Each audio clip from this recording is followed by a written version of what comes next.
cheiro do Bruno cresceu, né?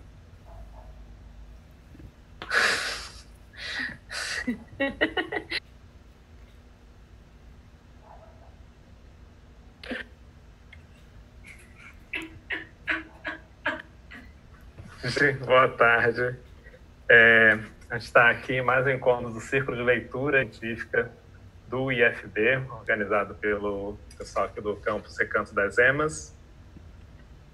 Temos aqui hoje a presença da nossa equipe fixa, né?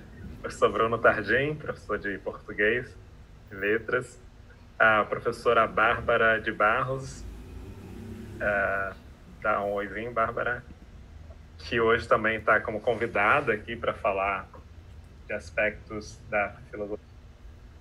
Olá, querida. Eu, professor Kaiser Schwartz, professor de Biologia do campus, Amanda Luzia da Silva, que é quase fixa do nosso grupo, já, né? Está sempre aqui participando. E a gente tem como convidado também hoje o professor Hara Dessano, professor de Física, que foi professor de Campo das Emas, e hoje está no campus Taguatinga, Hara? Isso, lá em Taguatinga. Está no campus Taguatinga, foi para lá no início desse semestre, né? E a gente está fazendo esse segundo encontro, continuando a discussão do conto A Trama Celeste, do escritor argentino Adolfo Bioy Casares, que é o primeiro escritor do Hemisfério Sul que a gente aborda aqui nos nossos encontros do Círculo de Leitura. Semana que vem a gente vai ter um terceiro e último encontro sobre esse conto, em que há literatura, né? Então não quero entrar muito nisso, mas é um escritor que nos trabalhos dele ele envolve o realismo fantástico e ficção científica. Em alguns ele mistura as duas coisas, né? Como é o caso um pouco desse A Trama Celeste.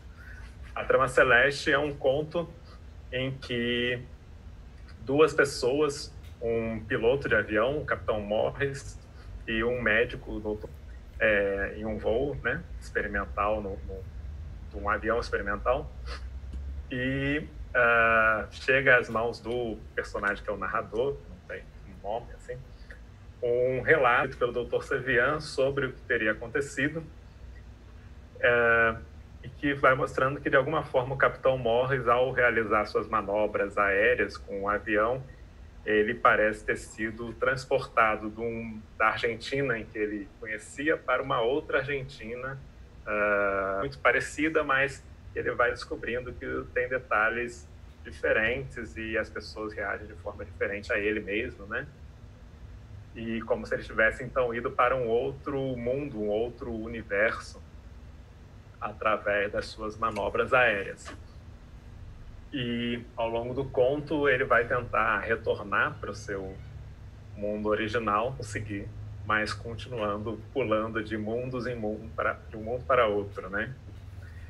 Então, essa é a minha sinopse do conto, sem entrar em detalhes, né, para não dar tantos spoilers assim, mas para a gente embasar a nossa conversa aqui hoje. E aí eu ia começar perguntando ao professor Hara, que está aqui participando pela primeira vez do Círculo. Você que é professor de Física e você fez uma tese de doutorado envolvendo a mecânica quântica, não foi isso? Isso. Primeiro, boa tarde aí a todo mundo que está acompanhando o canal. Eu agradeço muito ter participação nessa historinha. E, como você falou, minha tese de doutorado ela foi na área de mecânica quântica, uma formulação um pouco diferente da mecânica quântica usual, mas a gente trabalhou bastante com a mecânica quântica, sim. Legal. E que você ia te perguntar uma coisa que me passou aqui pela cabeça, bem pessoal. Você, como professor de Física, eu sou professor de Biologia da área de Ciências Naturais, também sempre gostei muito de ficção científica. Você, quando jovem, gostava de ficção científica? Isso te influenciou em alguma coisa na escolha da sua área? Com certeza, né, cara? Eu acho que a ficção científica, ela abre mundos de experiências que a gente não tem no nosso dia a dia e acaba fascinando, né, por isso.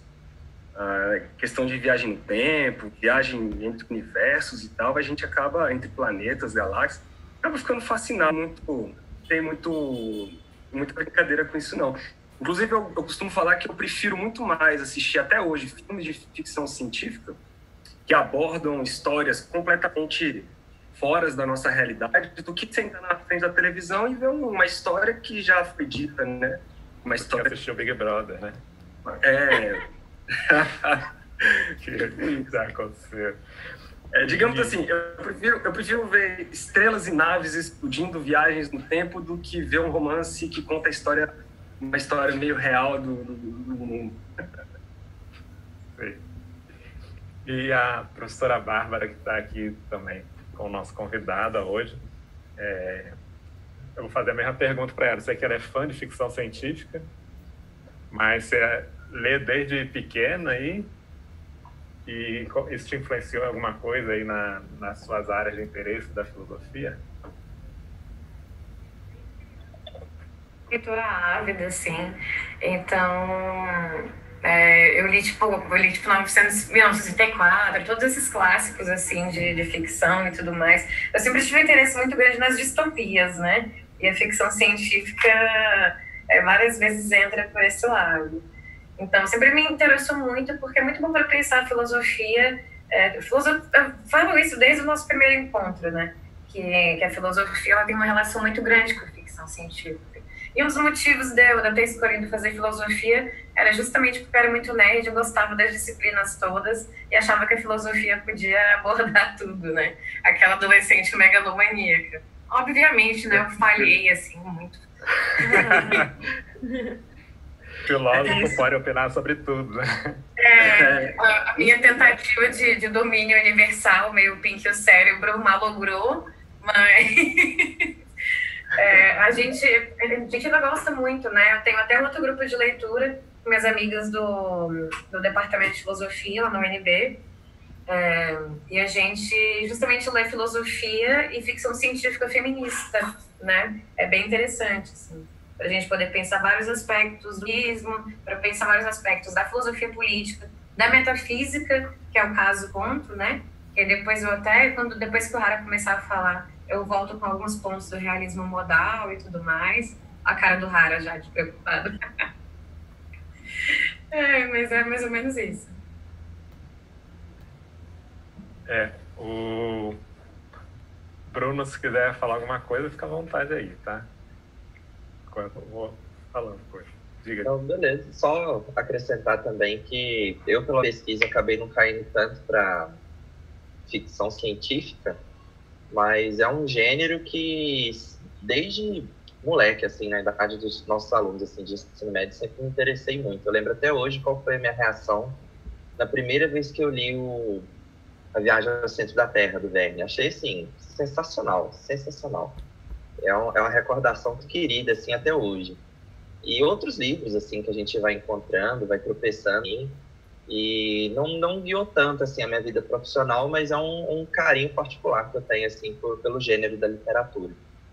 Me entusiasmo quando eu vejo alguma coisa bacana sendo feita hoje em dia, me decepciono quando alguém estraga alguma coisa. A gente falou um pouco sobre esses estragos nos últimos encontros, né? É um perfil literário, assim, que eu curto muito. Legal. Mas então, sobre o conto A Trama Celeste, tem levantado essa possibilidade da viagem entre mundos, né, ou universos diferentes, né, de existirem múltiplos universos, e não só isso, mas esses universos serem parecidos uns com os outros, né, e diferirem mais ou menos em alguns detalhes. E aí isso nos levou aqui a fazer uma pesquisa rapidinho sobre onde é que estão as conexões com as ciências, né, que a gente possui, sobre isso, e encontrou conexão com aparentemente, né, pelo menos as pessoas relacionam com a mecânica quântica e também com a filosofia, que a professora Bárbara nos alertou que existia essa relação com a filosofia, com a ideia da modal, né? Que eu não sabia da existência dessa teoria antes dela falar, fui dar uma estudada rápida. Então, eu vou perguntar aí ao Hara o que ele assunto, uma introdução aí da ideia dele sobre essa possibilidade de viagem para outros mundos. O que seria um outro mundo, né? Um outro universo. Existem outros universos ou não? Aí eu dei uma lidinha, né? Tem, Hara, por favor. A gente está comentando. A gente comentou antes de começar aqui a live, né? Se ele podia mostrar como é que a gente chegava num universo melhor que esse que a gente está, né? Dá uma fugida. Mas aí, né, eu estava lendo um pouco e até passei isso para o Hara no briefing que eu passei para ele, da teoria na verdade, definido, né, como formulação da mecânica quântica do Richard Feynman. Não sei se é assim que fala o nome dele. Feynman. Obrigado, Richard Feynman, então, que é um físico que ele substituiu nessa formulação de integrais de caminho da mecânica quântica, substitui a noção clássica de uma trajetória única das partículas pela ideia de uma infinidade de trajetórias possíveis, né? E que existe algumas interpretações dessa formulação, uma inspiração dos muitos mundos. Eu até anotei o nome dos físicos que defenderam ela, o Everett e o DeWitt, que afirma que esses muitos mundos são uma realidade objetiva. Essa interpretação que a gente encontra aí, né, nessa minha busca pela internet que eu encontrei, está correta? É unânime entre os físicos? Como é que funciona aí? Então, a primeira coisa é o seguinte: quando a gente fala de mecânica quântica, a gente está falando de um mundo, né, muito pequenininho, onde as criaturas que frequentam esse mundo, elas são muito diferentes do nosso mundo macroscópico, né? Então, quando existe aquele princípio da incerteza entre você não conseguir medir exatamente a posição e a velocidade da partícula, existem os paradoxos, né? Porque como que você pensa numa partícula e essa partícula ela pode ao mesmo tempo passar por duas fendas? Como é que é bem isso? Então, a mecânica quântica ela vai se desenvolvendo, formando uma espécie de um ferramental matemático para que tente explicar esses aparentes paradoxos, né? Porque pensa, quando nós estamos diante de uma coisa desconhecida, o que seres humanos tentamos fazer? Nós tentamos criar analogias com aquilo que nós conhecemos, né, para aplicar aquele mundo desconhecido. Isso, de uma certa forma, leva a uma certa intimidade àquele mundo que você está tentando estudar, mas, em contrapartida, você acaba caindo, né, em alguns buracos, porque se aquele fenômeno ele é realmente desconhecido, não tem analogia no seu mundo cotidiano, então você não consegue explicar ele da maneira correta. Daí que vem a história daquela dualidade onda-partícula, né? A natureza se comporta como onda, se comporta como partícula. Que diacho é isso? Né? Para onde nós vamos? Como uma onda, um fóton, né? Pois e isso, sim, é um paradoxo, porque se você for pensar bem, que uma hora se comporta como partícula, uma hora a luz se comporta como onda, uma hora a partícula se comporta como onda. Então, e aí, né? Para onde nós vamos? Enfim, aí várias formulações da mecânica quântica, a galera foi tentando buscar, né, estruturas matemáticas para isso e tal, e isso vai dando algumas consequências. O que o Feynman faz, ele, na verdade, ele busca o que o Dee começou a fazer, que é exatamente isso, é tentar aplicar um conceito que nós temos na mecânica clássica, que é um caminho seguido por um sistema clássico, ele é um caminho que minimiza o que nós chamamos de ação clássica. E aí ele tenta construir uma teoria para a física quântica, através dessa ideia. E aí o Feynman, ele pega toda essa história e acaba criando alguns postulados. Ele percebe que, como lá na física quântica, a gente trabalha intrinsecamente com probabilidades, então, quando você faz isso matematicamente, você acaba caindo numa história de que, para você calcular a probabilidade de transição entre um estado e outro estado quântico, você precisa levar em trajetórias possíveis para você sair de um estado e chegar lá, naquele estado. E aí isso fala assim, então uma partícula ele caminha por todas as trajetórias possíveis? Bom, você pode pensar assim. Se você considerar que não é uma partícula e que, na verdade, aquilo é um campo, percorrer todas as trajetórias possíveis, né? Se você pensa numa onda se propagando, a onda ela não é local, ela não é localizada, ela é uma coisa que ocupa um determinado volume do espaço. E aquilo ali você pode, então, pensar quando ela se propaga, ela ocupa vários pedaços do seu espaço. E aí tem uma questão muito importante na física quântica, que é a tal da medida quântica. Quando você mede um sistema quântico, você automaticamente se interfere com esse sistema. É natural. Então, existem algumas interpretações sobre isso, que a interpretação hoje não, mas a interpretação que foi muito, muito bem aceita, que a galera chama de interpretação, é que, por exemplo, se você mede a posição de uma partícula quântica num determinado volume do espaço lá, ali em algum lugar naquela probabilidade ali, onde essa partícula estava no momento antes dessa ação, né? E aí o que a interpretação de Copenhagen fala olha, ela não estava em lugar nenhum, ela é uma onda que está espalhada, e ao você fazer aquela medida, você colapsa a função de onda naquela posição, como se você forçasse o mundo a estar ali. O próprio Schrödinger não gostava dessa interpretação.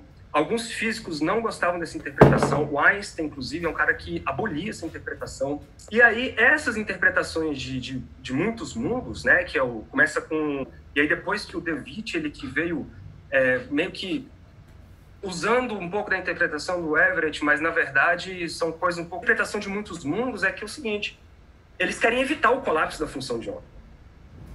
Eles querem evitar. E como que você evita isso de uma maneira objetiva? Ora, na verdade, então, é porque eu parto do princípio que existam vários mundos, e aí, quando eu faço uma medida, eu estou fazendo uma medida numa determinada posição, mas em outros mundos essa medida está sendo feita em outras posições, digamos assim, com outros estados. Isso, então, gera uma superposição de estados, o que você encontrar a partícula de um lugar, em algum lugar ali naquela região, né, aquele volume microscópico. Mas, enfim, essa foi uma saída. Outros mundos reais, que outros as mundos pessoas reais, estariam medindo ali. E o que é importante dizer, de acordo com essa teoria... Deixa eu te perguntar uma coisinha. Só para finalizar Então, só esse pedacinho, Bárbara, rapidão. Essa interpretação de vários mundos deles não dava conexão entre os mundos. Isso é importante dizer. Os mundos, eles são paralelos e incomunicáveis. Eu não tenho... Eu como ser senciente desse mundo, eu não tenho como ter acesso a outro mundo. Tudo a filosofia, a teoria que eles estavam querendo daquele momento lá, daquela interpretação de muitos mundos. Diga, Bárbara.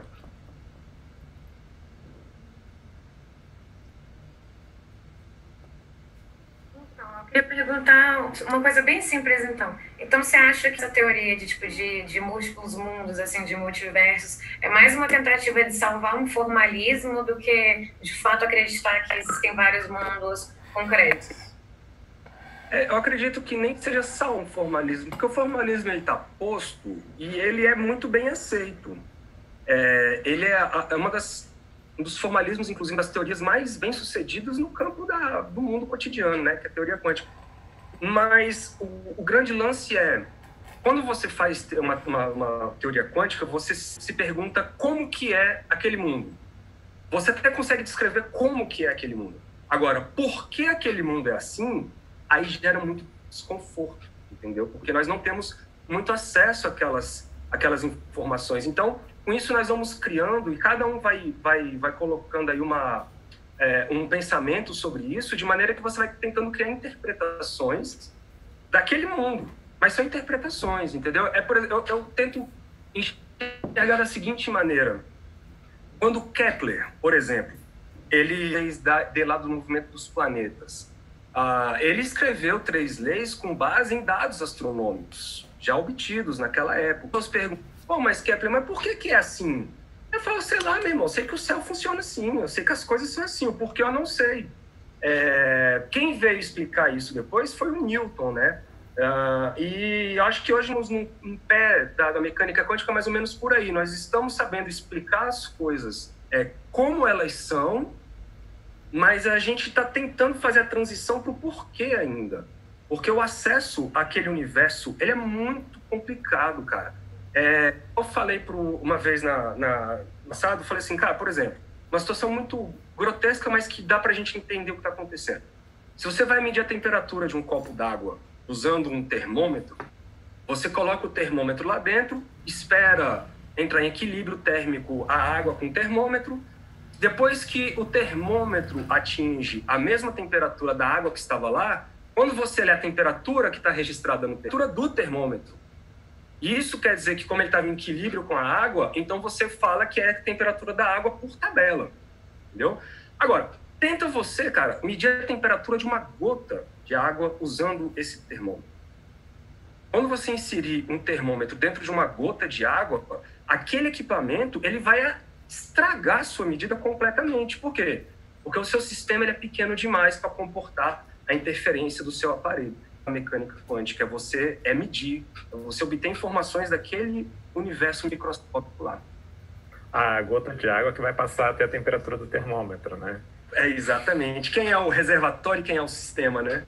Por aí. Quem é o observador, quem é o observado. Quem é o observador, quem é observado. É isso.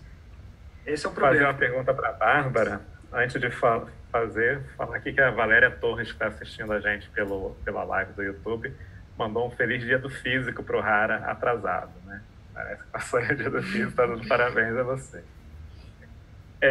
Bárbara, filosofia, e nessa parte que você trouxe para a gente do realismo modal, como é que eles veem essa questão de muitos mundos? Vê da mesma forma que o Hara falou da mecânica quântica? Eu achei legal. Justamente algumas coisas que o Hara falaram tem muito a ver com a questão do realismo modal, né? Porque o realismo modal vai surgir como, né? Como uma tentativa né, dentro da área da lógica, assim, de uma metafísica analítica, para trabalhar com questão de possibilidades, né? Aí a gente tinha conversado na última live justamente sobre isso, né? Que o David Lewis, ele vai chegar nessa questão, né? De que a gente vai ter esses incontáveis mundos, e esses mundos são isolados espaço-temporalmente, né? Mas eles seriam sua concretude, né? Então, não existe uma viagem transmundana. Eu não posso universo, né? Não posso acessar um outro mundo, no caso, né? Porque ele não fala de muitos universos, ele fala de muitos mundos. Ele acha que não tem como a gente poder ter esse acesso. E que, né, em cada mundo, podem ser mais parecidos com os nossos, né?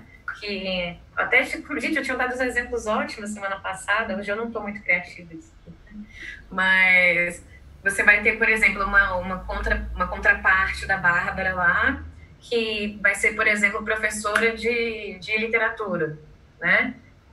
E que vai ter o cabelo vermelho.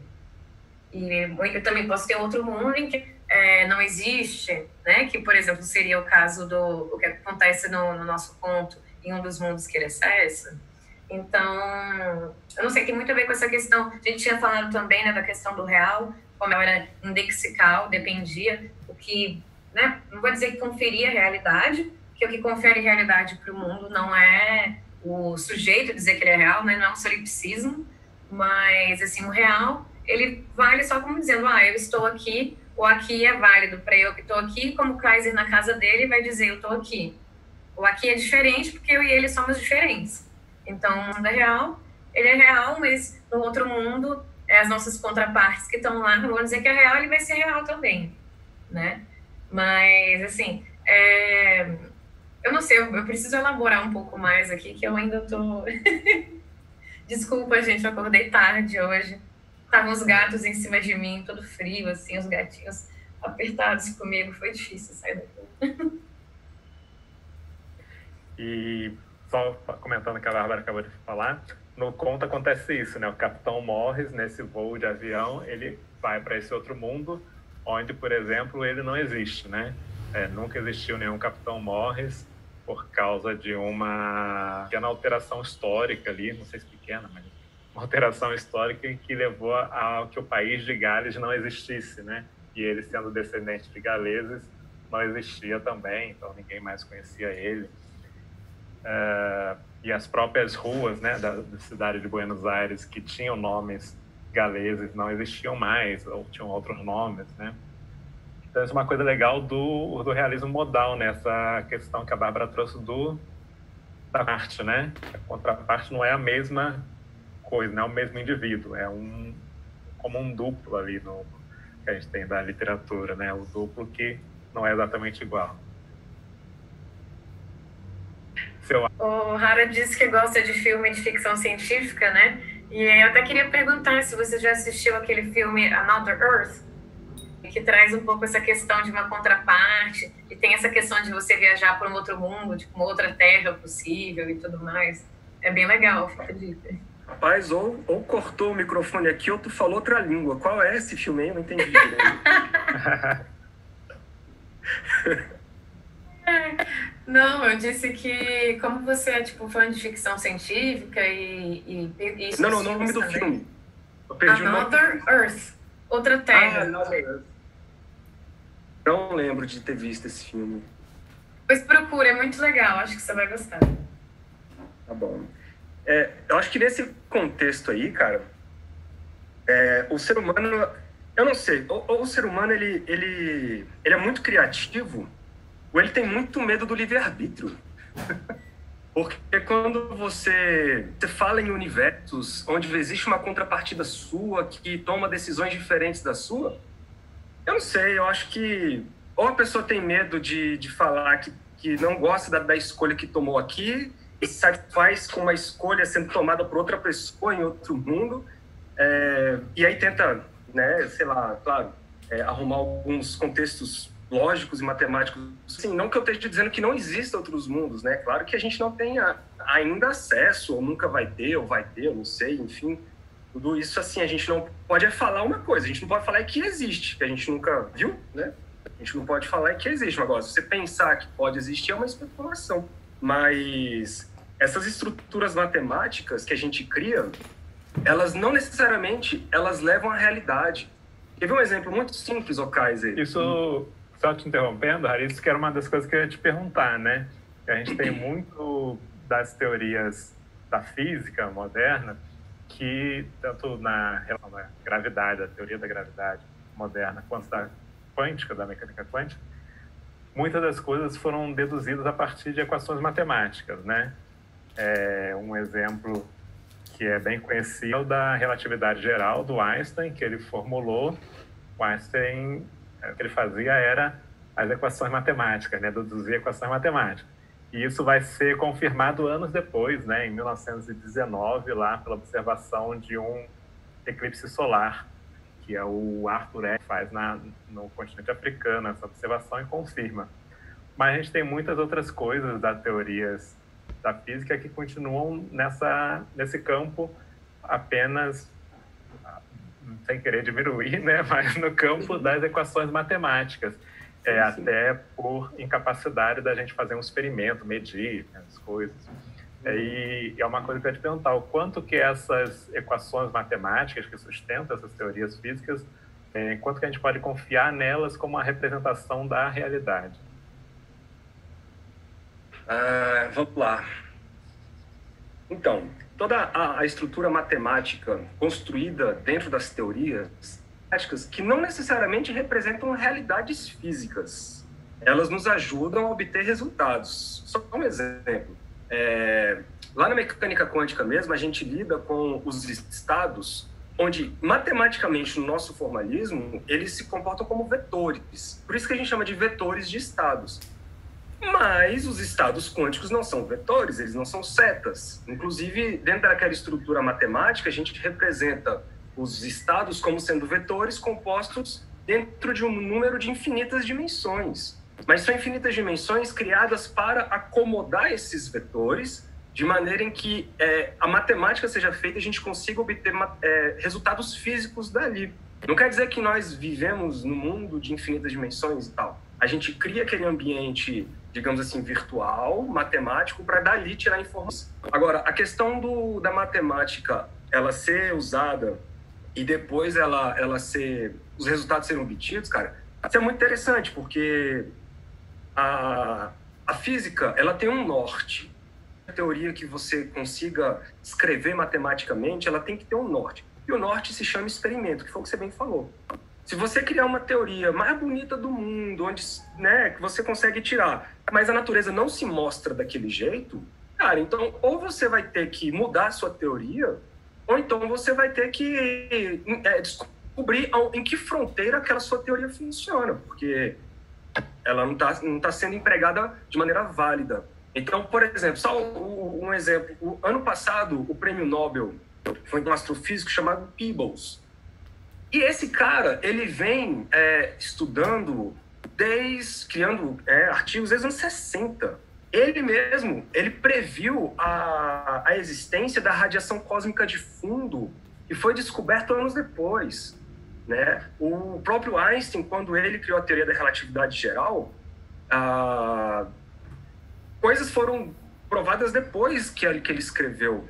Então, assim, existe muito isso. Quanto que a nossa matemática ela consegue prever, escreve. Você vai lá, faz uma teoria bonita. Se a natureza se comporta como aquilo que você escreveu, ótimo. Se ela não se comporta, então você vai ter que dar um jeito de procurar formas de encontrar essa saída. Exemplo, a teoria de cordas. Cara, a teoria de cordas foi uma teoria muito famosa nos anos, ali na década de 90, os anos 2000.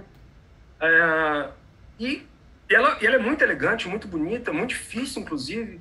E ela explica muitas coisas, por isso que ela é chamada hoje de teoria de cordas, e não uma hipótese de cordas. Ela é uma teoria, porque ela explica algumas coisas.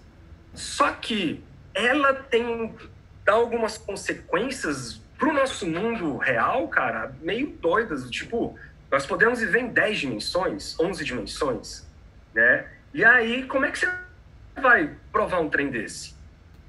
A gente não tem acesso nem ao que é muito pequenininho, que é o mundo microscópico, nem ao universo grande. A gente não tem acesso a um buraco negro. Então a gente não consegue medir, não consegue provar, não consegue ter essas coisas. Então a teoria de cordas hoje ela ainda está lá, mas ela perdeu muita força.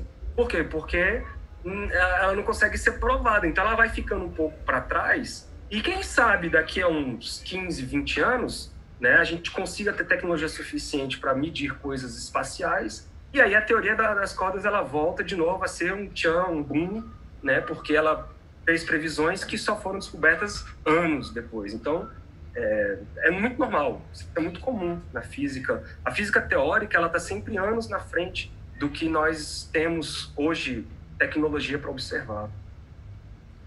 No caso da teoria das supercordas, seria falta de tecnologia ou porque a gente tem aquele princípio, não sei se na física é aplicado amplamente, mas da falseabilidade das hipóteses, né?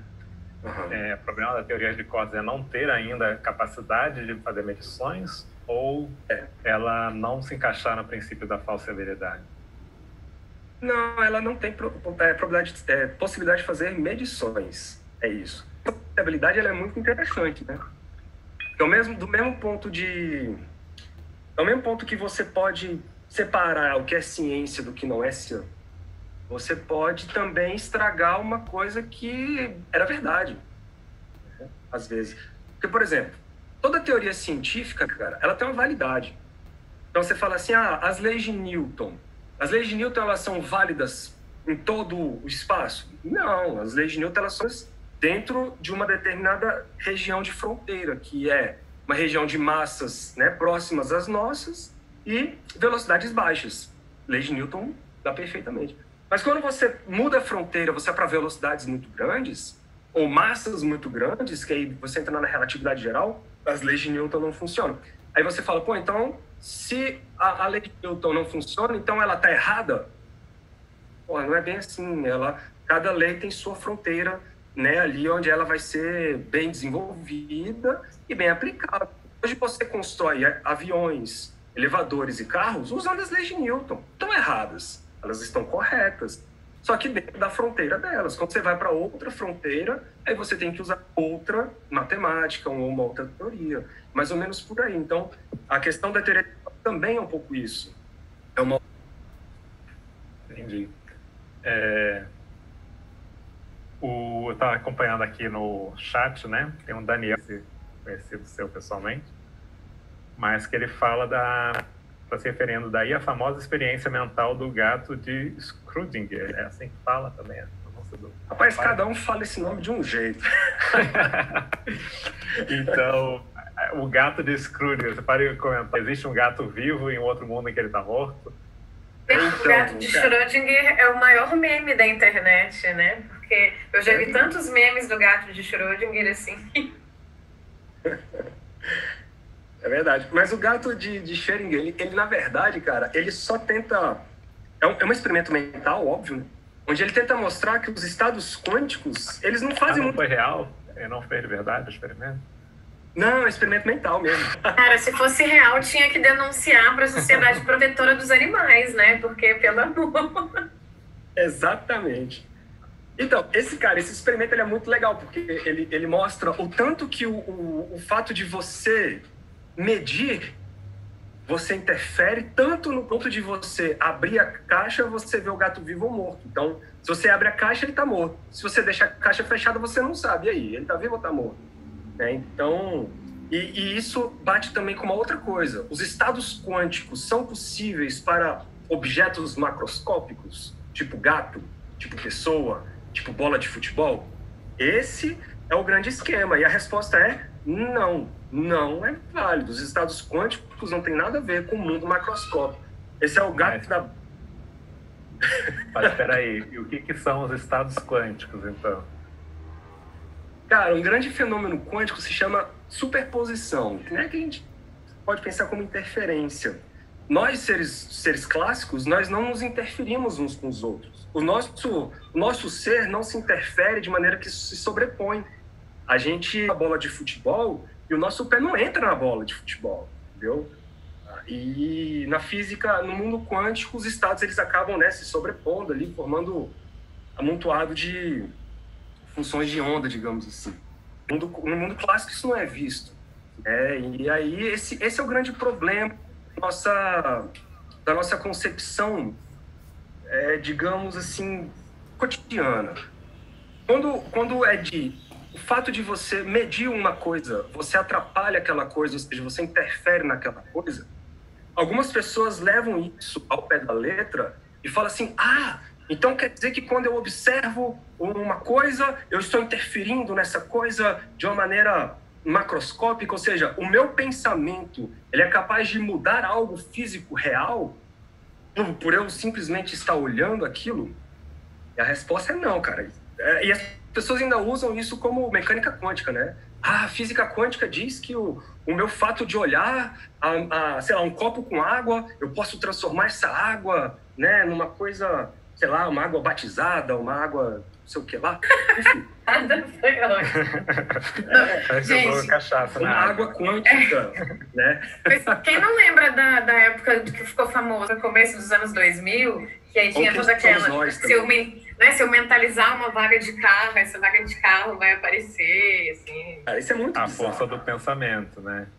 Então, não vamos entrar no ponto de falar que isso não existe, beleza? A força do pensamento existe? Eu não sei. Mas não chamamos isso de física quântica, por amor, né? Se chama de outra coisa, chama de telecinese, chama de propriedade sobrenatural do ser humano, mas, sei lá, poder mental. Mas, cara, não chama de quântica. Você posso fazer uma pergunta? Se apropriar de um conceito que não... Por favor. Não, eu gostaria de saber se tem alguma... Porque eu tô tentando entender essa questão da hesitação, né? Você falou do gato, e aí você sempre fica nessas duas possibilidades. E se isso tem alguma coisa de natureza, questão da dúvida, da hesitação, da natureza da física quântica ou dos estudos. Você diz no fato de medir? Não, mas assim, eu achei interessante, você falou, né, da questão do gato, se você mantiver a caixa fechada, você mantém as duas possibilidades, certo? Isso. E aí eu fiquei pensando, na verdade você prefere assumir a hesitação de que ele pode existir ou não. Sim, a questão é que você parte do princípio que existem dois estados: gato vivo e gato morto. Então, se você não gato sabe... não existe, né? Não, porque você colocou ele lá dentro. você colocou ele lá, então ele tá lá. Só que existe, pelo experimento do próprio mental do próprio Schrödinger, ele coloca lá uma ampola de alguma coisa radioativa dentro do experimento mental. E com o tempo, essa ampola pode matar o gato. Então, num longo tempo de espera, você não sabe se esse gato continua vivo ou não. Então, você não sabe o que está acontecendo. Você não tem ideia do que está lá. Então, você tem ali o que eles chamam de uma superposição de vivo e morto. Porque justamente você fala uma questão de dentro dos fenômenos quânticos medidos, a galera consegue ver superposição de estados, e essa superposição de estados, elas levam a resultados reais. Resultados reais. Gente, eu acho que essa questão que a Amanda colocou é bem interessante até, que por exemplo, eu acho bem legal, assim, por exemplo, várias coisas que o Kaiser fala, a gente também trabalha muito com experimento mental na área da filosofia, na filosofia da linguagem, filosofia analítica em geral, né? Filosofia da linguagem, na filosofia da ciência, né? Essa questão da falsibilidade é muito importante e a gente tem, né, formulações diferentes, assim, tanto do Popper como do Kuhn, mas assim, em relação ao que a Amanda falou, né, da gente de ter essa hesitação, da gente saber o que está acontecendo com o gato, né? Falar, tipo, não, então esse gato está morto, esse gato não existe. Acho que é um problema, de gramática mesmo, é um problema de linguagem, de você formalizar o estado da possibilidade, né? E é justamente isso que aparece na lógica modal. Quando a gente vai ter o desenvolvimento da lógica modal, a gente traz até novos... gente, esqueci o nome o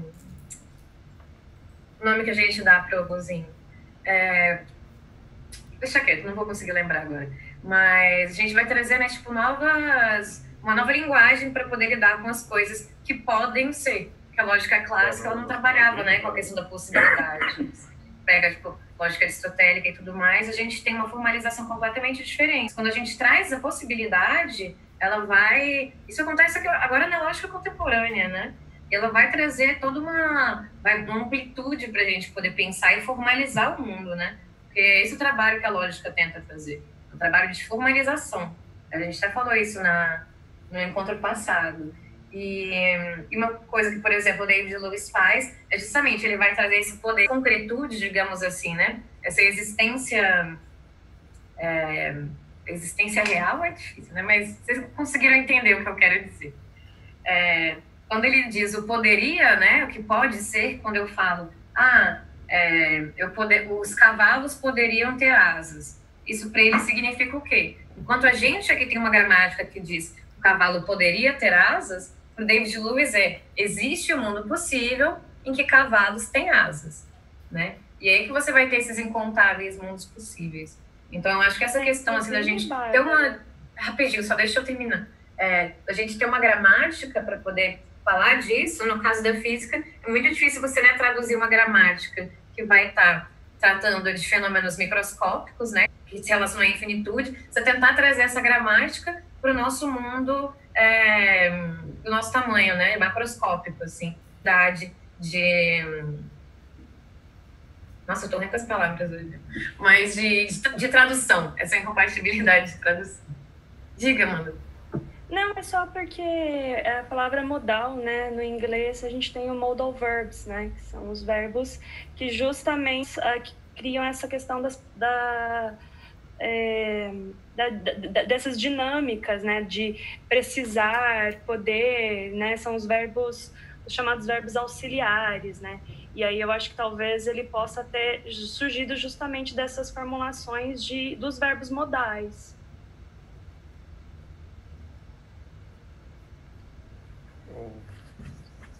Eu ia perguntar uma outra coisa também. Você falou dessa lógica modal, acho que foi esse termo que você usou. E eu, como o Hara falou ainda agora, que nós somos seres clássicos, né? Eu orgulhoso disso, mas eu conheço a lógica clássica aristotélica, né? Que tem sempre a existência de algo nega a não existência. Tem sempre essa dualidade, digamos assim, na lógica aristotélica. Na lógica modal funciona assim também? Ou como é que você consegue dar para explicar para mais ou menos como é que seria? Olha, gente, devo admitir que eu até gostaria de explicar para leigos, mas a questão é, como eu tinha falado para vocês, a filosofia analítica não é minha área, né? Então, assim, sim, na lógica modal, assim, pensando a lógica contemporânea, né, as lógicas não clássicas, sim, a gente tem... Nossa, por sinal, agora até pensei no convidado que a gente poderia ter chamado, que sabe muito sobre isso.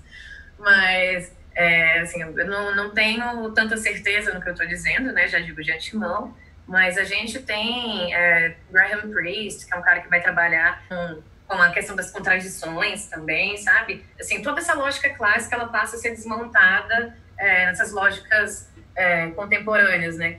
Nas lógicas não clássicas. Então, a gente tem, assim, formalizações que permitem essa existência contraditória, sabe? É tudo, tipo, um trabalho, assim, da lógica matemática que eu queria até falar melhor, mas, infelizmente, ficou atrás uns 10 anos atrás que eu fiz essa matéria.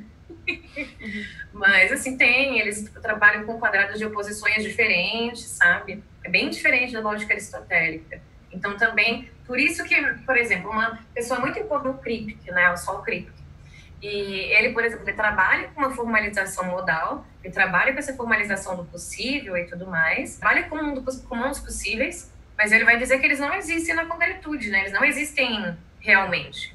Não vai ser que nem David Lewis, que vai tipo de existência para os mundos possíveis. Mas ele sabe que para ele é útil para ele poder fazer uma formalização de determinadas coisas. Mas, assim, tem muita gente estudando isso, assim. E na filosofia é muito engraçado, porque é muito distante, assim, as áreas. O pessoal vai dizer que tem a filosofia continental e a filosofia analítica, né? Filosofia continental são esses autores que a gente está mais acostumado, digamos assim, né? Desde a filosofia antiga até Sartre, Heidegger, Deleuze e tudo mais, né? E esse pessoal faz de uma maneira completamente diferente, sabe? Tanto que quando a gente faz graduação é até muito difícil para quem tem afinidade com a filosofia, digamos, continental, poder fazer essas disciplinas da analítica, que é bem difícil, é só formalização, é só lógica matemática e tudo mais. E eu, por exemplo, estou do lado da continental. Mas eu sempre achei muito interessante a metafísica analítica. Ela vai partir desses mesmos princípios, assim, até para o próprio David Lewis, assim, e o que o Hara falou, que eu achei muito interessante, né, de falar que a gente ainda não consegue explicar o porquê. Essa questão é muito importante na filosofia, né, de tentar explicar o porquê. E essa vai ser justamente uma das questões que o David Lewis tenta pensar, ele fala, e a metafísica pensa, né, na realidade, por que existe algo ao invés de nada, né, ou então, por que existe este algo e não outro? E aí você tem, né, aquela, principalmente da filosofia medieval, que vai, tipo, colocar Deus, né, pensar, né, Deus como a causa do caso, e que vai dar explicação para tudo e tudo mais. Mas, assim, se você, tipo, tira Deus, assim, da jogada, é muito difícil, né? Você tentar explicar o porquê das coisas existirem dessa maneira e como elas são. A gente discutiu isso no encontro passado. Pensar, para o David Lewis, por exemplo, não podia existir um universo completamente vazio. Na lógica também, a gente até tem essa discussão, né, dos conjuntos vazios e tudo mais. Se o vazio já não é algo que... Mas, para pensar que, por exemplo, o nosso universo, para a gente, né, não dá essa importância tão grande assim, né, que diz, só existe isso e tudo mais, pensar que o nosso universo talvez não seja o único, né, podem existir vários outros. A gente não tem esse privilégio ontológico de sermos, né, os únicos seres cabulosos da existência e tudo mais. Então, assim, é muito interessante você ir nesse fundo, assim, nessa raiz de pensar o porquê.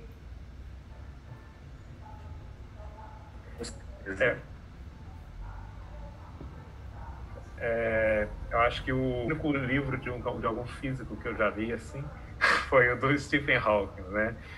Que tem aqueles livros mais para leigos dele, né, de divulgação. E um deles ele chega a falar sobre isso, sobre essa como uma hipótese, né, essa possibilidade de outros universos que tiveram um padrão de expansão diferente do nosso, né?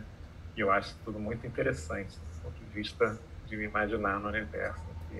Com certeza, cara. Isso é que é o mais legal, é você conseguir abstrair tudo isso e pensar em mundos fora do nosso. Isso é muito legal. Agora, tem que tomar um certo cuidado. O New Age aí na história, né? Sim. E aí eu ia perguntar uma coisa para o Hara e para a Bárbara, para os dois aí, um falando na física, outra na filosofia. O Hara comentou, né, das equações lá da teoria das cordas, tem essa dificuldade de ser testada e, portanto, ela perdeu um pouco da sua evidência, né, recentemente. Uma coisa que eu nem sabia, que eu não acompanho tão próximo assim o campo da física, para novidade, né? Mas uma questão, então, quando é que a gente pode falar que algo é apenas uma hipótese, quando é uma teoria, e o que é uma teoria, né? Eu, na área da biologia, quando eu falo em teoria da evolução, eu falo, mas é só uma teoria. Então, para o pessoal que está assistindo aí o vídeo, quando é que uma hipótese passa a ser teoria? Existe essa transição, ou existe essa relação da hipótese virar teoria? E o que é a hipótese, que é a teoria? Só para a gente falar para os nossos internautas aí que estão assistindo. Cara, eu acredito na física, é o que eu falei, a física ela precisa de uma comprovação experimental para aquela hipótese. Então, quando você faz uma hipótese, você pensa, cara, se eu soltar a pedra, ela vai cair? Aí você fez uma hipótese. Você tem que testar essa hipótese. Cara, ela caiu? Você testa várias vezes. Ela caiu todas as vezes? Você faz outras pessoas, né, criarem o mesmo experimento. Caiu com todo mundo? Você acabou de criar uma espécie de um método científico testável com outras pessoas. E aí, então, você escreve uma teoria sobre isso, né? Se essa teoria depois vai ter um de lei, bom, enfim, aí eu não sei como é que funciona isso do ponto de vista filosófico, mas se você pensa nisso como uma lei, é óbvio que é uma lei que tem uma validade restrita. Ela vale naquele grupo de pessoas que fizeram aquele experimento dentro daquele contexto gravitacional. Se você estiver num ambiente fora do contexto gravitacional, a pedra não pode não cair, né? Então, a questão de uma hipótese é por isso que eu acredito que até, por exemplo, algumas teorias, você não pode chamar de teoria simplesmente porque você não consegue nem ao mesmo testá-las. Testar uma coisa, né? Então não é uma teoria, é uma hipótese. Eu parto desse princípio. Se você consegue testar e ela passa pelo teste, você tem ali uma teoria. É por isso que os modelos chamados, por exemplo, modelo atômico, modelo de expansão do universo, são modelos, né? Você cria ali um ambiente matemático e teórico sobre aquilo, em que existem evidências de que aquilo seja daquele jeito, mas você está querendo entrar num caminho só, entendeu? É uma hipótese que tem uma certa evidência. Aí você acaba chamando isso de teoria. Mas tem que ter um norte, cara. Tem que ter o experimento. Tem que seguir uma coisa. Senão você acaba falando de coisas que às vezes não funcionam e você pode simplesmente virar uma barbárie intelectual, né? Eu acredito que virou uma zona. Gostou dessa, né, Bárbara?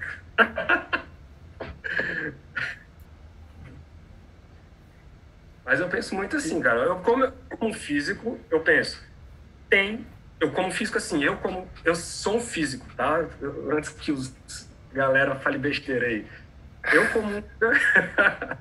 Eu parto do princípio que nós temos um norte. O norte se chama experimento, medida. Sem a medida, a gente não chega no final da teoria. Ponto. E aí, claro, cada teoria tem sua validade. Gente, eu tô com rara nessa, viu? Na filosofia a gente também tem os trabalhos da filosofia da ciência, tem muita gente pensando, né, e pensando justamente com a passagem do tempo, mudança dos paradigmas e tudo mais, como é que a gente pode pensar, né, o que seria uma hipótese, o que seria uma teoria. Uma pessoa boa para estar aqui agora para falar sobre isso seria o Josias. Ele tem um trabalho legal com metodologia e tudo mais, uma leitura boa do Kuhn. Pena que ele não... E sem isso, o Kaiser, eu penso que a gente entra numa situação, mais ou menos que a gente vive hoje, sabe? Uma situação em que cada um acha uma coisa e chama o seu achismo de teoria, o seu sentimento pessoal vira uma teoria que tem que ser verdade para os outros. Então, você vê que perde o norte. Foi aí que eu chamei de barbárie intelectual, porque eu posso simplesmente, sentir uma coisa e falar assim, olha, essa coisa ela existe, ela é real porque eu senti e tal, e isso é uma teoria verdadeira, sabe? Daí que o método científico, ele vem aí justamente para isso, para limpar essas coisas e a gente tentar chegar ao mais próximo da verdade possível, mais próximo do conhecimento possível, porque você perde a rédea das coisas, né? Você acaba indo... Hoje nós temos aí um monte de youtuber que sabe falar cada loucura, velho, que você fica muito doido, assim. Você vê que não tem um norte, as coisas elas vão sendo faladas, porque, infelizmente, a cultura científica se perdeu na nossa sociedade. Ela acabou virando um mar de achismos. Cada um acha uma coisa e pronto, virou uma verdade absoluta. Isso é um perigo danado. Numa sociedade bem esclarecida, uma sociedade bem educada, letrada cientificamente falando, jamais, assim, eu imagino que essa situação que nós estamos passando agora, uma situação extremamente complicada do ponto de vista mundial, a gente estaria com outras reflexões, com outros pensamentos, sabe, com uma outra cultura, se tivéssemos numa sociedade mais letrada cientificamente, com outras reflexões. E o que você vê não é isso, você vê gente se perguntando coisas básicas, coisas que já foram, cara, sabe, já superadas. E por quê? Porque é achismos, né? A gente vai falando de achismos, eu acho que a Terra é plana. Pô, e aí, tu acha? Eu acho. E ela é plana mesmo, porque eu vejo ela plana. É a mesma coisa que eu falar, eu moro na Finlândia. O calor não existe. É porque eu nunca vi, o calor não existe. Sacou? Então, complicado. Porque você eu acho bem perigoso. Pessoal em regra, né? O Hara comentou ainda agora que ele é um físico, né? A gente está aqui no chat, o Júlio Hirata fala, doutor Hara, parabéns pelo físico. Quero dizer, pelo dia do físico. Obrigado, doutor Júlio. Sim, temos vários... Você continue contribuindo com os seus na área oriental. Temos vários pesquisadores aqui da física acompanhando, né? Renato Mendes, tinha o Gabriel Loureiro também. Excelente. E continuando nessa linha aí do que a gente estava comentando, é uma coisa que eu me pergunto, né? Como conversar sobre isso com as pessoas, né? Cada pessoa tem suas áreas de interesse e se aprofunda em certos assuntos. A Bárbara na filosofia, o Hara na física, biologia, letras, né? E aí uma questão que fica, como é que uma pessoa leiga pode julgar a veracidade de uma explicação para a natureza ou para um fenômeno quando ela não entende daquele assunto, sem que isso caia naquela questão da falácia da autoridade, né? Da figura de autoridade. Eu acredito porque essa figura de autoridade me disse. Como é que a gente pode fazer esse julgamento? Se eu não sei nada de física, por exemplo, como é que eu posso julgar o que é realidade ou não, sem simplesmente ser, eu acredito no Hara porque é meu colega? Cara, isso é uma pergunta muito boa, né, velho? Muito boa. Eu vou... Bom, primeira coisa, numa sociedade civilizada e letrada cientificamente falando, todos podem ser autoridade de um determinado assunto e colocar isso em pauta. Ponto. Agora, vamos lá. Kaiser, vamos supor que você vai construir a sua casa. Você vai buscar construir a sua casa. Quem você confia para subir tijolo por tijolo da sua casa? Ou então, sei lá, você vai levar a sua mãe ao hospital, ela precisa fazer uma cirurgia. Quem você vai confiar? Quem é a autoridade para fazer aquilo? Você, como nós temos uma cultura, né, isso para a gente é muito, muito, muito concreto. A gente vai de um especialista, né, uma pessoa que diz que estudou aquilo, e a gente vai buscar referências naquilo. Né? Naquela pessoa, o que essa pessoa já fez? O que aquele médico já operou? Quem já operou? O que esse cara já fez como projeto de engenharia civil? Então nós temos essa de ir atrás, né, de pelo menos minimizar os erros. Por que com a ciência não é assim? Por que quando alguém fala uma coisa, por exemplo, um governante fala uma coisa que é completamente anticientífica, por que ele tem autoridade para falar aquilo? Por que eles vão verificar aquilo se quando você vai construir uma casa você vai verificar se é ou não aquilo? Entendeu? Isso parte do ponto, então, que nós vivemos uma sociedade que não é letrada cientificamente falando. Porque quando uma teoria, quando você divulga, existe toda uma sabatina com isso. Você colocado isso aí para os pares pesquisarem aquilo é divulgado, as pessoas leem aquilo. E aí se aquilo for uma coisa absurda, sua teoria vai ser rechaçada publicamente. E então, assim, o método científico, ele acaba meio que trazendo algumas autoridades. Então, voltando para a sua pergunta, como definir quem é autoridade ou não? É a experiência. Ou você vai atrás de uma pessoa que viveu aquilo, né? Construiu aquilo, participou naquilo ali toda a sua vida, ou uma pessoa que estudou aquilo a sua vida toda. Porque não quer dizer também que uma pessoa seja formada em alguma coisa, ele é autoridade naquele assunto novo. Como é que fala? É a falta de letramento científico. Porque, vamos supor, você tem lá um engenheiro civil e um mestre de obras. O engenheiro civil foi a faculdade dele, mas não levou a sério. O mestre de obras tem 20 anos que ele constrói prédio. Pô, tu vai confiar mais em quem?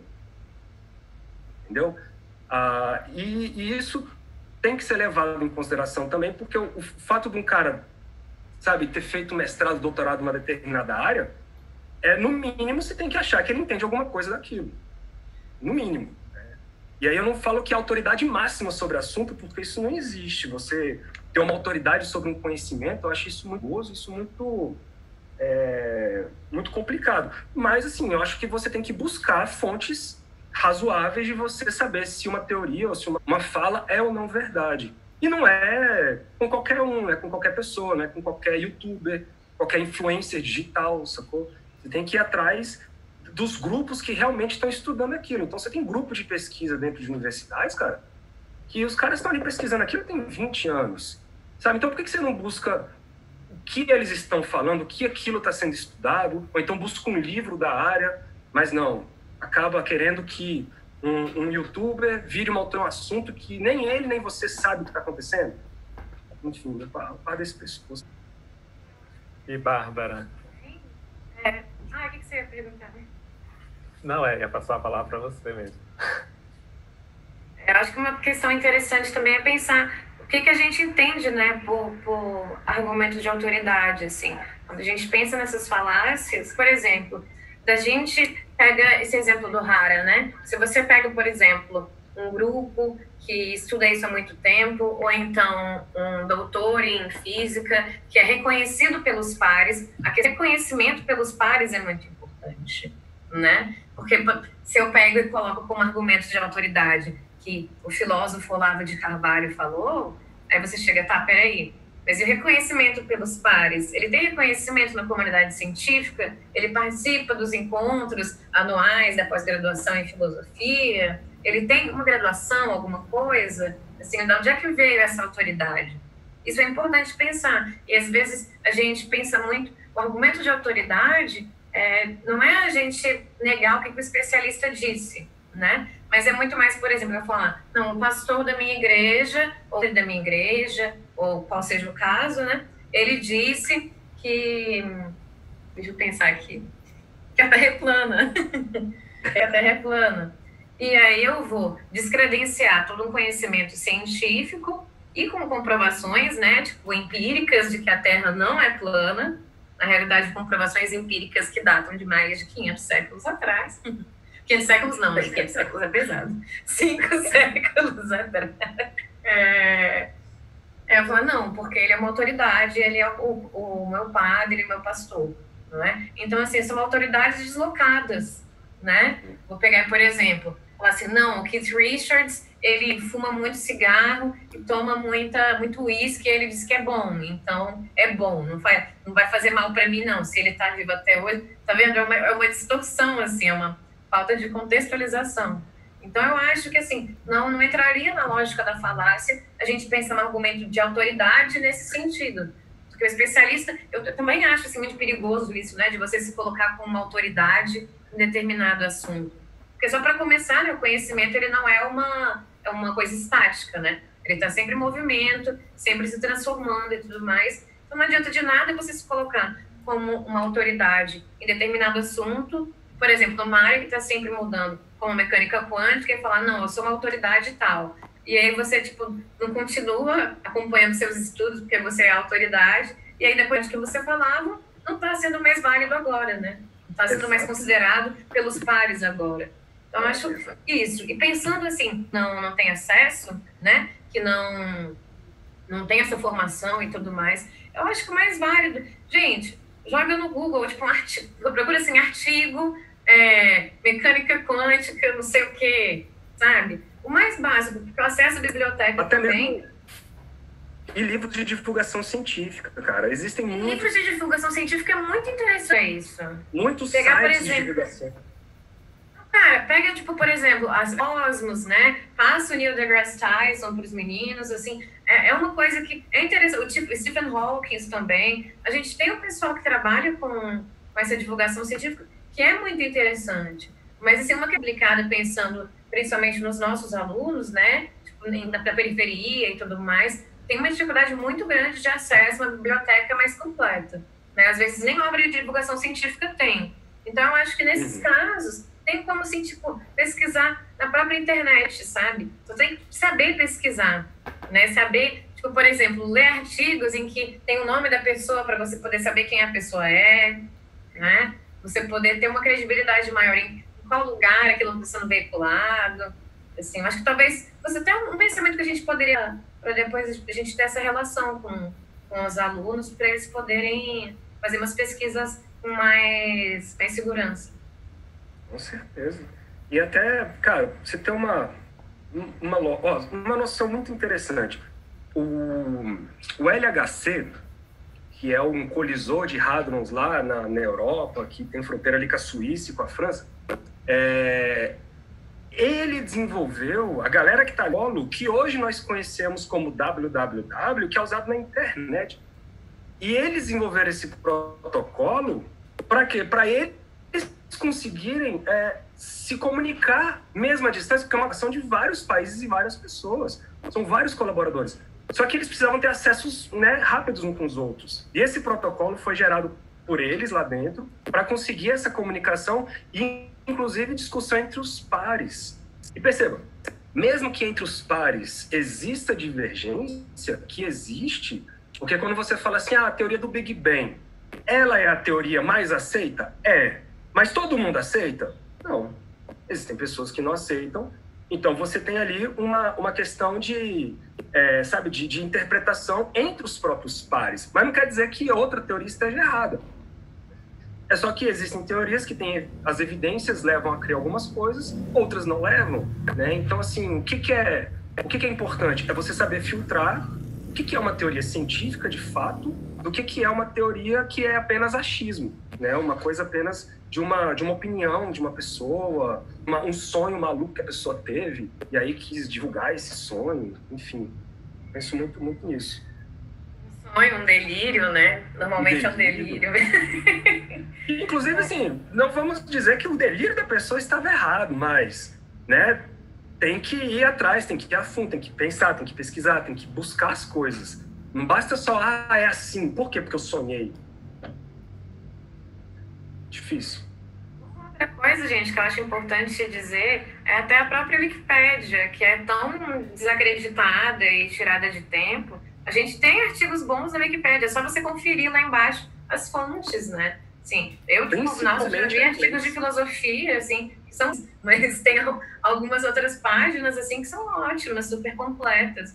É uma coisa que a gente pode, que é até mais fácil, assim, de você ter a credibilidade quando você tem essas fontes, né? E é uma linguagem de acesso fácil e tudo mais, então... Claro, porque pensa, é uma coisa aberta para todo mundo. Então, vamos supor, o Kaiser, o cara manja de evolução, né? Aí ele vai lá no Wikipedia, tenta pesquisar um termo e acha um texto completamente bizarro sobre evolução. Ele vai ficar incomodado, vai lá e vai reescrever o texto, né? Então, as coisas vão se afunilando de maneira que elas fiquem mais robustas, né? Digamos assim, mesmo com código aberto. Achei que tinha uma espécie de revisão por pares lá também, não? Tipo, alguém que tá... Deve ter, mas não é muito rigoroso, não. Ah, não, sim, eu não imagino que seja. Até porque a Wikipédia em inglês, ela tem muito mais informação do que a Wikipédia em inglês. Muito mais.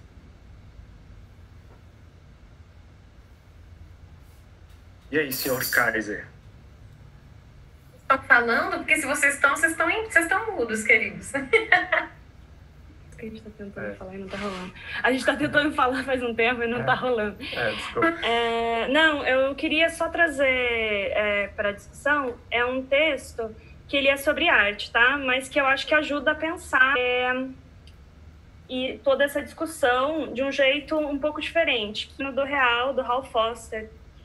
E ele traz, já no início do texto, o conceito de paralaxe. Que ele fala assim, o primeiro conceito é o de paralaxe, que implica um deslocamento de um objeto causado pelo movimento real de seu observador. O que é essa ideia de paralaxe, né? Depois, se você quiser comentar, Rai. Que é justamente quando a gente pensa em... Estamos analisando algum objeto e eu quero saber mais sobre ele. Para mim, uma das coisas fundamentais é a ideia de deslocamento de vista. Para eu saber, eu preciso ter mais de um tipo de ponto de vista. Então, sei lá, eu fui lá li um artigo sobre aquele assunto e já vou abraçar e falar que aquilo está certo. Para mim, o mais interessante é se propor o deslocamento, né? E tentar buscar um outro ponto de vista sempre. Eu acho que essa contrapartida do ponto de vista, nesse conceito de paralaxe, porque justamente como que eu consigo... o conceito de paralaxe, o Hara me arruma se eu estiver errado, mas é basicamente um conceito de calcular a distância, por exemplo, de onde eu estou do Sol, né? Aí eu só tenho um ponto de vista. Se eu desloco, eu faço os dois pontos de vista. Então eu tenho um ponto fixo, meço, depois eu tenho um outro ponto fixo e uma noção maior por ter dois pontos fixos que são medidos em dois tempos. Então, por que eu acho isso interessante? Eu só consigo ter noção das coisas a partir de um referencial. Então, por exemplo, a garrafa que está aqui na minha frente, esse é o meu referencial de realidade. Acabei de derrubar água em mim, gente. Eu faço esses movimentos depois, né? Mas, assim, ele acaba sendo o meu referencial, certo?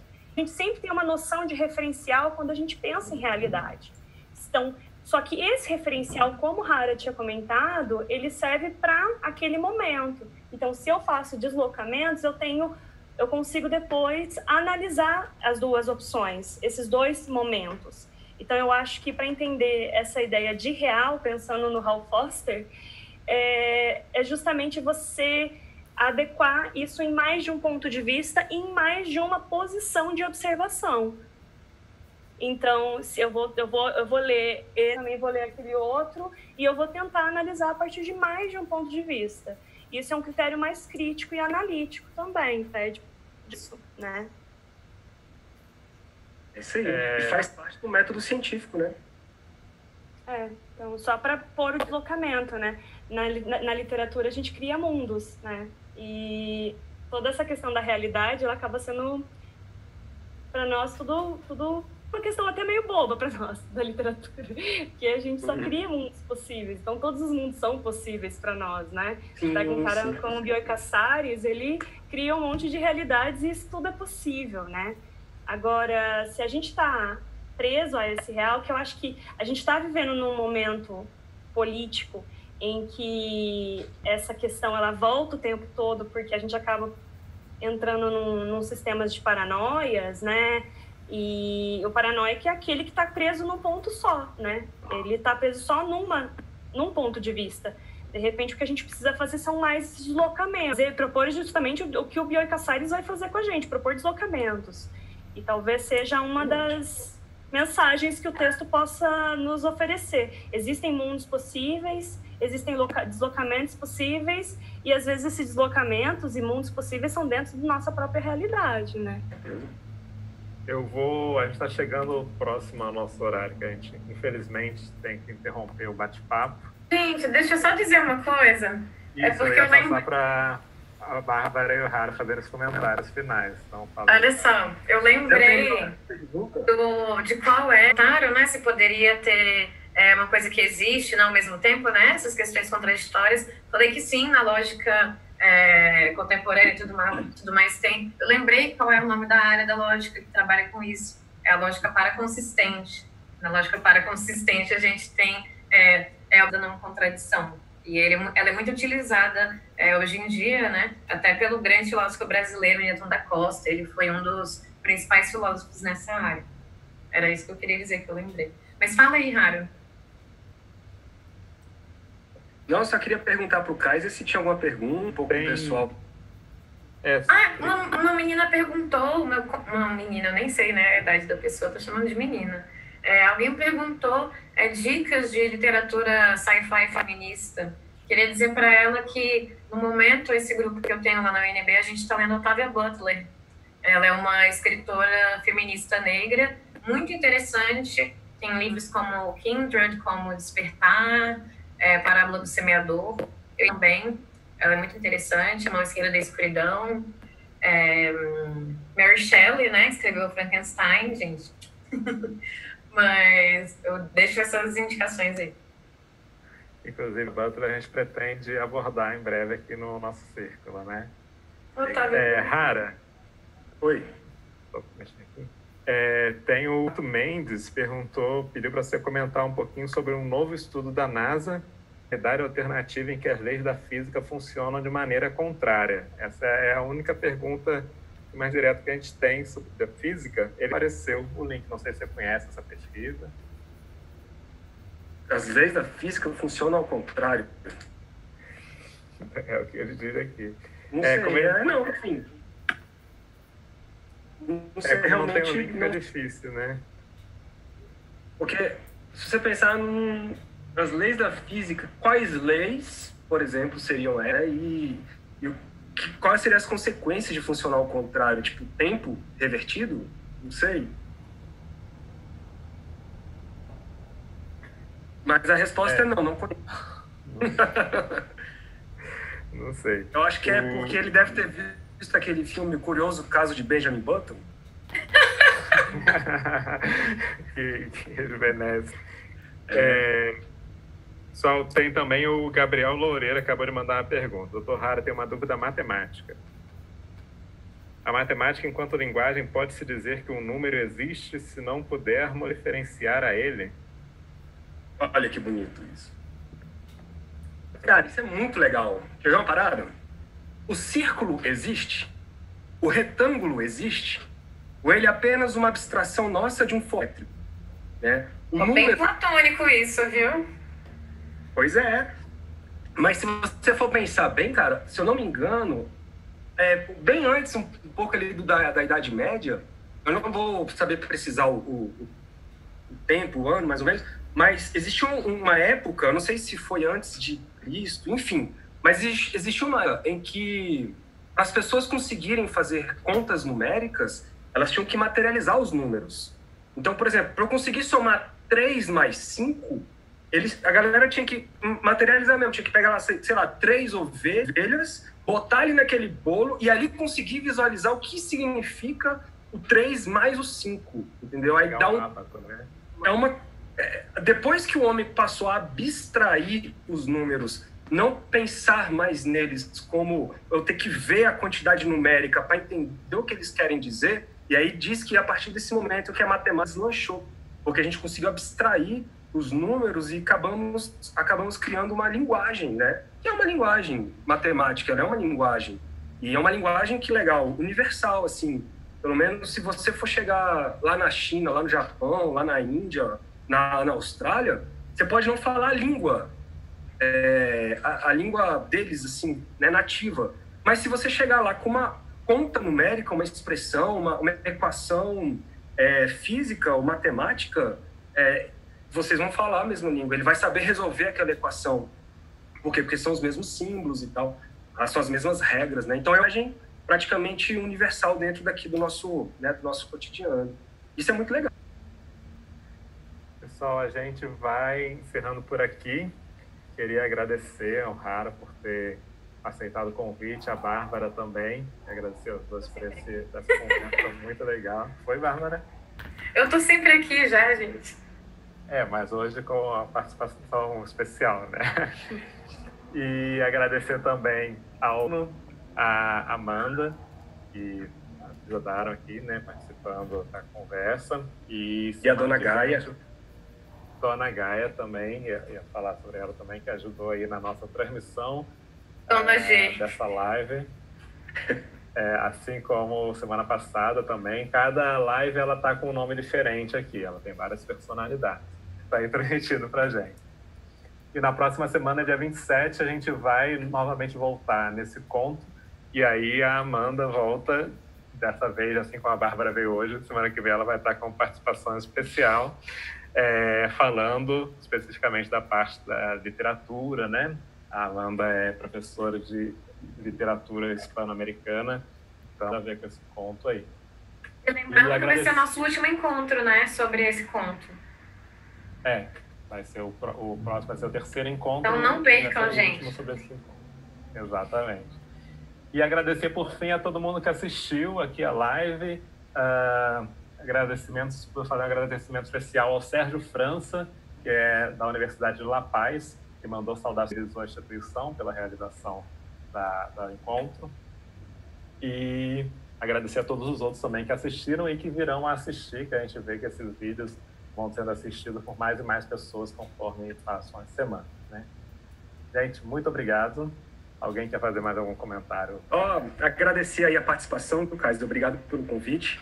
E eu acho que esse momento ele é extremamente importante por tudo que nós vivemos, e a divulgação científica ela tem que começar a ser levada muito a sério nos dias de hoje. E só para complementar o que a Amanda falou, a Parallax está certinha, Amanda. E isso é uma questão de triangulação. É por isso que nós temos dois olhos. Olha que beleza. Eu tinha pensado nisso, por causa da visão do renascentista, né? Do ponto de vista fixo. Isso, a profundidade. Perfeito. Exatamente. Legal. E é isso, cara. Eu acho que quanto mais a gente conseguir divulgar e quanto mais a gente conseguir se aproximar, sabe, do que a gente chama de pessoas não da ciência, né?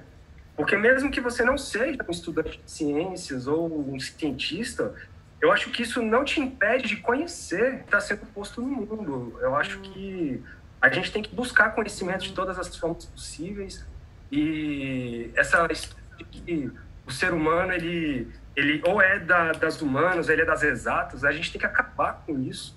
Isso é uma grande falácia, gente. Ele nasceu para aprender a ler, escrever e fazer conta. Acabou. A gente é humano, cara. A gente divulga cultura. A gente consegue propagar o que a gente pensa. Então a gente tem que divulgar essas coisas mesmo. É quase um ET Bilu. Busquem o conhecimento, né? Exatamente. É isso aí. E parabenizar aí pelo evento, cara.